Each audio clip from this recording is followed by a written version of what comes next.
What up? This is on the Sick One to Sobriety. My name is Rob, and I'm an alcoholic and drug addict. So I started off yesterday with day one. Today is day two. And the first night there at Rehab at the Salvation Army off of City College, in case anybody's wondering.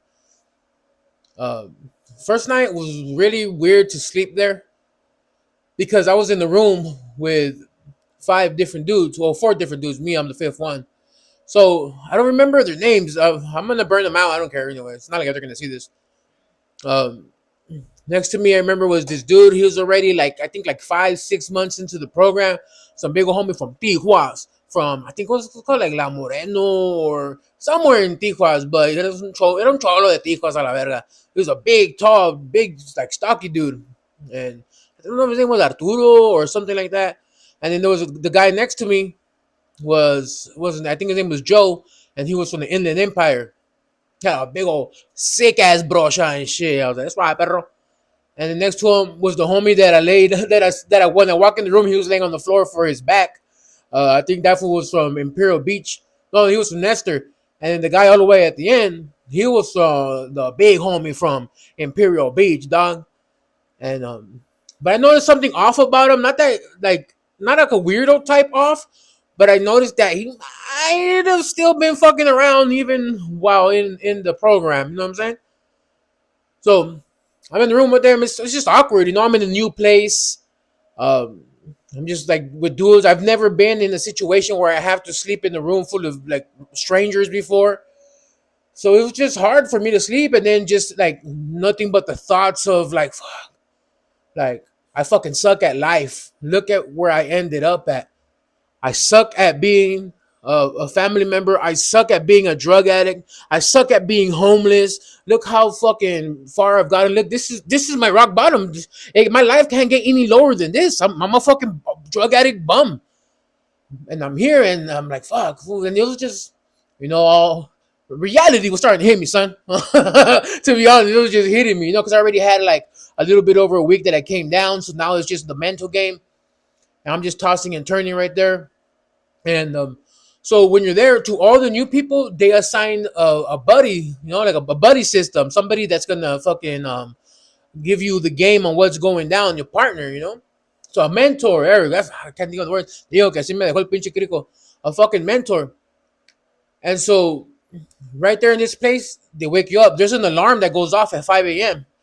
But it's the job of the mentor to come and find you and wake you up, because you already know somebody off the streets coming down is really not gonna come like wake up and shit like that.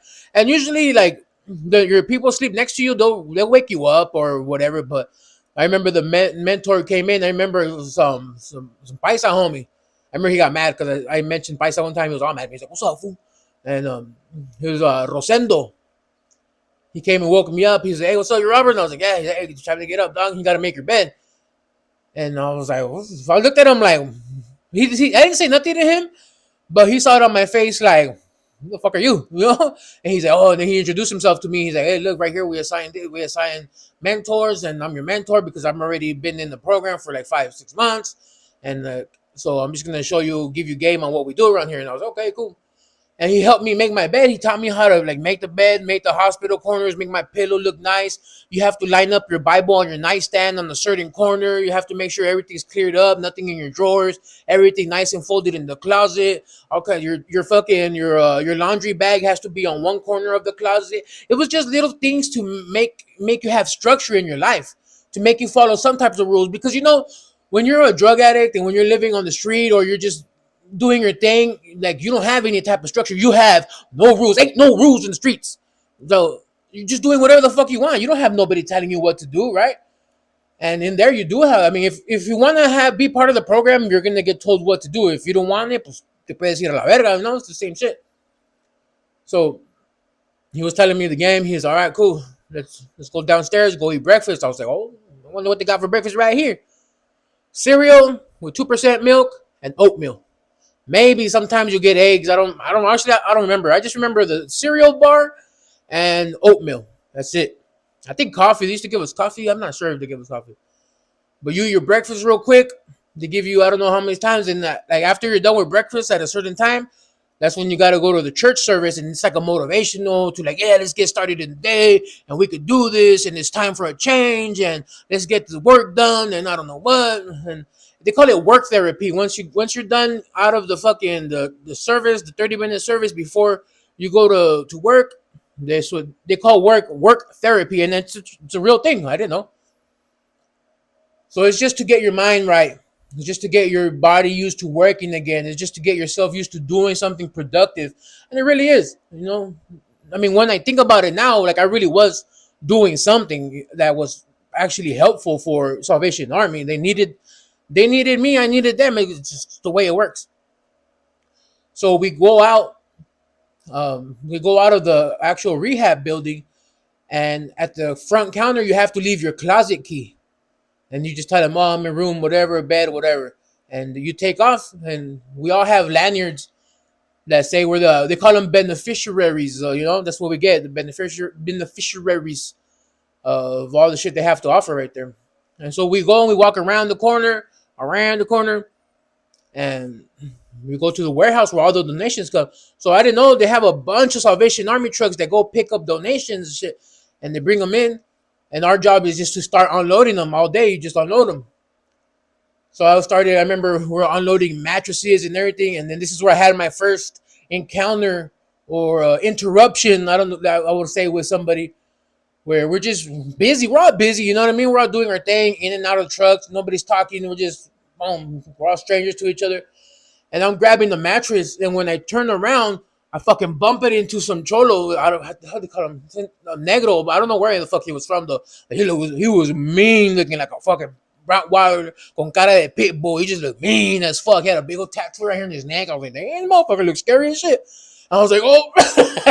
I remember I tripped. I was like, hey, bro, my bad. I'm sorry, dog. I just didn't see you. I'm just in the zone. And I could see how fucking pissed he was. But obviously he let it go. He didn't even say, "Oh, it's cool, dog," or nothing. He just let it go, and I just, from there on, every day that I was there, I just felt like this awkward vibe from him. We never exchanged words, no pleasantries, nothing. And I was just like, "Fuck!" I made an enemy for life. Just in my head, he was my enemy for life, even though he didn't give two fucks about me. He was my enemy.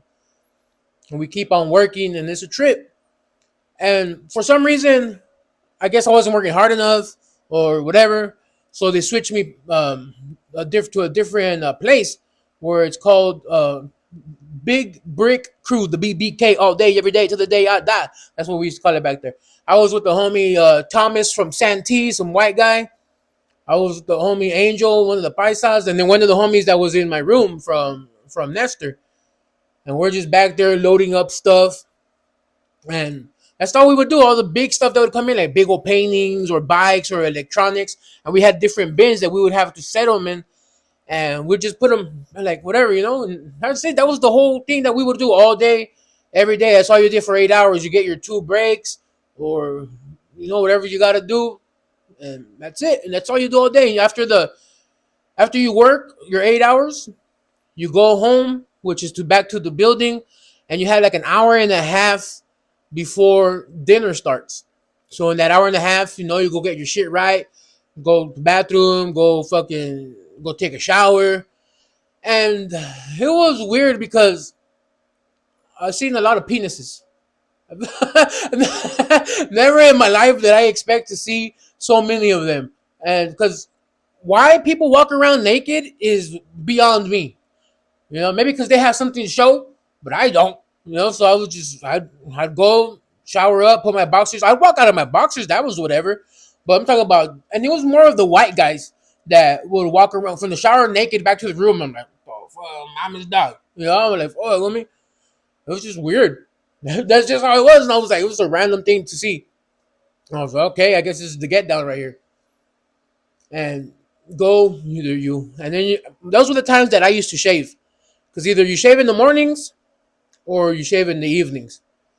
And when you shave, they make sure you grab yourself some fucking paper towels and you have to wipe down the sink wherever you use. Every single little hair that you leave behind, you have to wipe down. Plus, it's just out of respect for the next motherfucker that needs to use the sink. Because it's kind of disrespectful to leave all your hair behind and to leave a mess for the next guy. It's fucked up. I understand that. So that makes sense. So I would just clean. And it was a trip. I was in this place cleaning the fucking sink I never once cleaned the sink at my parents' house. Not once. I would shave. I would leave all kinds of water on the hairs all over the sink. Not once did I fucking clean that shit. It's fucked up. That's really fucked up, yo. And so we will shower, and then right there you have to walk around a huevo, forcefully. You have to walk around with your shirt tucked in. You have to wear your pants. You have to look presentable at all times when you're out and about. If you're in your room, it's different. So I would take a shower. You have to wear a collared shirt as well. And you go to dinner. Dinner was always, like I said, it was always chicken for some goddamn reason. I hated that shit. And then after dinner, you have to go to an AA meeting or an AA meeting or some type of support group. There was people who, if depending on how far along you are in the program, you get to go out, because in downtown they have like different types of NA and AA meetings as well. So those guys further in the program, I guess they have a little more leniency because they have a little more trust. They go out, but when those guys that go out, when they come back, they have to do a breathalyzer and a drug test to make sure they're not fucking around. And so I would stay in there. We had to go into those meetings. That's when I had gotten exposed to AA meetings back in the day with my homie, rest in peace, with my homie Tick. He had to go to AA meetings because of course. So I went to these Mexican AA meetings, which is crazy. The first Mexican AA meeting I ever been to was crazy. But yeah, I was in the AA meetings with these guys, and I'm like, what the fuck? And then just guys up there, they're just talking about their stories, and I'm like, what the fuck is this? I don't give a fuck about this guy's story. Plus, he's a boring ass storyteller. Like, what the fuck, dog? And I just be in there listening, like falling asleep, and then you have to go to Bible studies. I never went to Bible study because I did not give a fuck about learning about the Bible. To me, that was straight bullshit. I didn't give a fuck about reading the Bible or nothing, because to me, in my mind at that time, it was just a made up story, and I didn't care to learn about it. And so that was the only thing that I would miss. And then eventually I had gotten my neighbor, Joe, the one from what's I'm in an Empire, to if we'll take my paper, get it signed for me, come back, and I'll shoot you $5. And then he'll be like, all right, cool. And he'll do that for me. And that's just, and they took, I came to the realization, like, this is my life for the next 6 months. I'm like, fuck, dude. This is what I got to put up with. Because I don't know if you guys remember me saying that I had a long game in my head.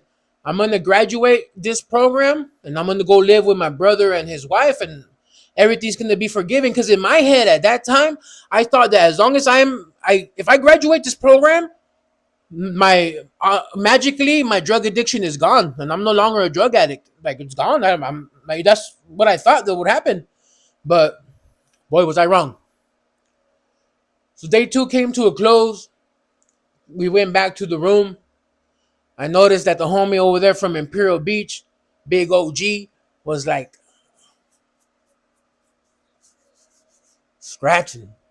I was like, damn, dog, there's something weird about that dude back there, dog. Like, I only know one type of people that be scratching like that, like in the zone scratching. And I'm like, because I've seen this before. I know. I'm like, damn. I was like, I know this was still using. I know it. And day 2 came to an end. I felt a little bit more comfortable. I laid in bed. I wanted to cry. Really, really, really, really, really bad. Wanted to cry every day that I was there. But I felt like it wasn't the right time to cry. Like, because the homies that are in the room, they're going to be like, what the fuck you crying about, dog? Like, you know what I'm saying? Like, there ain't nothing here. There's nothing here to cry about. You're in drug rehab. It's whatever. But it was a weird experience. Day 2 was cool. Just learning the workings of how that rehab works. And it was something, it was an experience, and I'll never forget it. So that's the end of day 2. Tomorrow, I'm going to get into like a full week's worth, because it was really repetitive for a couple of days, but then shit started happening.